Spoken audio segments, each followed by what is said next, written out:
बारान लोकसभा क्षेत्र झालावाड़ बारा से कांग्रेस पार्टी प्रत्याशी उर्मिला जैन भाया के पक्ष में मतदान करने की अपील को लेकर राज्य के पूर्व मंत्री प्रमोद जैन भाया द्वारा शनिवार को ब्लॉक शाहबाद के 1.5 दर्जन से अधिक गांवों में कांग्रेसजनों के साथ पहुंचकर जनसंपर्क किया गया। ब्लॉक अध्यक्ष शाहबाद धर्मेंद्र यादव ने जानकारी देते हुए बताया कि पूर्व मंत्री प्रमोद जैन भाया द्वारा आज सर्वप्रथम नगर कोट माताजी शाहबाद की पूजा अर्चना कर झालावाड़ बारान लोकसभा क्षेत्र से कांग्रेस पार्टी उर्मिला जैन भाया के पक्ष में शाहबाद, देवरी, बीलखेडामाल, चेहरा खाड़ी, भोइल, सनवाल, कस्बा थाना, ओगाद, आगर, संदोकटक, पुरानी, बमनगवा, तिलगवा, कस्बा नोनेरा एवं मझारी गांवों में पहुंचकर जनसंपर्क करते हुए कांग्रेस प्रत्याशी उर्मिला जैन भाया को विजयी बनाने की अपील की गई। जनसंपर्क के दौरान कांग्रेस जिलाध्यक्ष रामचरण मीणा, पूर्व विधायक निर्मला सहरिया, पूर्व जिला प्रमुख भरत मारन, वरिष्ठ कांग्रेस नेता राजेंद्र बंसल, पूर्व प्रधान निधि चंदेल, शिवचरण मेहता, धनराज मेहता, महावीर जैन, रवि मेहता, प्रदीप मेहता, राजवीर सिंह बल्हारपुर, स्वालाल मेहता, बबलेश जैन, पूजा चंदेल सहित कांग्रेस पदाधिकारी, जनप्रतिनिधि, कांग्रेसजन साथ में रहे। भाया का जनसंपर्क के दौरान गाँवों में पहुँचने पर ग्रामीणों द्वारा आतिशबाजी, फूल मालाओं, शाल, श्रीफल से भव्य स्वागत सम्मान किया जा रहा है। पूर्व मंत्री प्रमोद भाया ने जनसंपर्क के दौरान कहा कि प्रदेश में कांग्रेस पार्टी द्वारा आमजन के विकास में कोई कमी नहीं छोड़ी तथा कोरोना महामारी के बावजूद आमजन के लिए अनेकों जनकल्याणकारी योजनाएं लागू की गई। देश के प्रधानमंत्री मोदी जी द्वारा वर्ष 2014 में कहा था कि देश के प्रत्येक व्यक्ति के बैंक खाते में 15 लाख रुपए आएंगे, 2 करोड़ युवाओं को प्रतिवर्ष रोजगार दिया जाएगा, महंगाई को कम करेंगे, किसानों की आय 2 से 4 गुना बढ़ाएंगे, लेकिन एक भी वादा उनके द्वारा पूरा नहीं किया गया। महंगाई दिनों दिन बढ़ रही है, किसानों को आज अपनी उपज का लागत मूल्य भी नहीं मिल पा रहा है तथा किसान के हितों के विरोध में मोदी सरकार काले कानून लेकर आए, जिसके विरोध में हुए आंदोलन में 600-700 किसान भाइयों को अपनी जान गंवानी पड़ी। आज यदि मोदी सरकार किसान भाइयों के आंदोलन के उपरांत मजबूरन काले कानून वापस नहीं लेती तो देश के किसान भाइयों की जमीन उद्योगपतियों की गिरवी हो जाती। भाया ने कहा कि आज युवा बेरोजगार होकर रोजगार के लिए मारे फिर रहे हैं। देश के हवाई अड्डे, रेलवे जैसे बड़े बड़े सरकारी उपक्रमों को उद्योगपतियों को निजी हाथों में कोदियों के भाव सौंपा रहा है। केंद्र की एजेंसियों का दुरुपयोग कर भय एवं डर का माहौल पूरे देश में बनाया जा रहा है।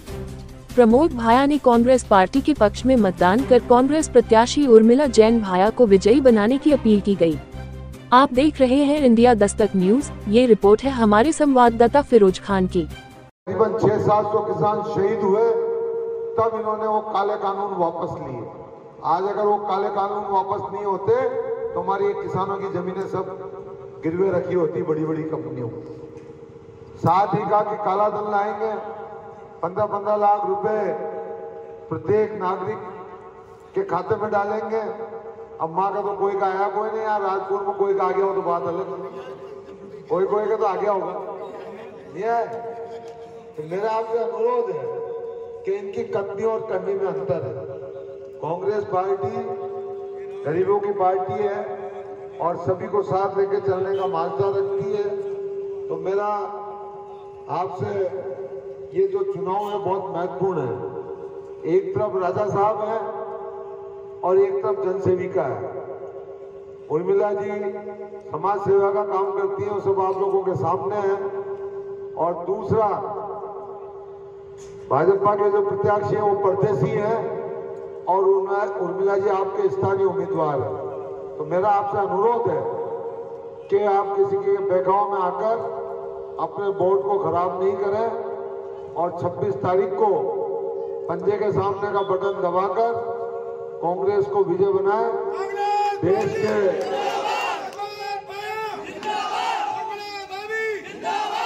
देश का जो लोकतंत्र खतरे में है उस लोकतंत्र को बचाएं। इसी आशा विश्वास के साथ आज जो आप लोगों ने अपना कीमती समय निकाला, हमें मान सम्मान दिया, इसके लिए तहे दिल से आप सभी का बहुत बहुत धन्यवाद, बहुत बहुत आभार। जय हिंद, जय भारत।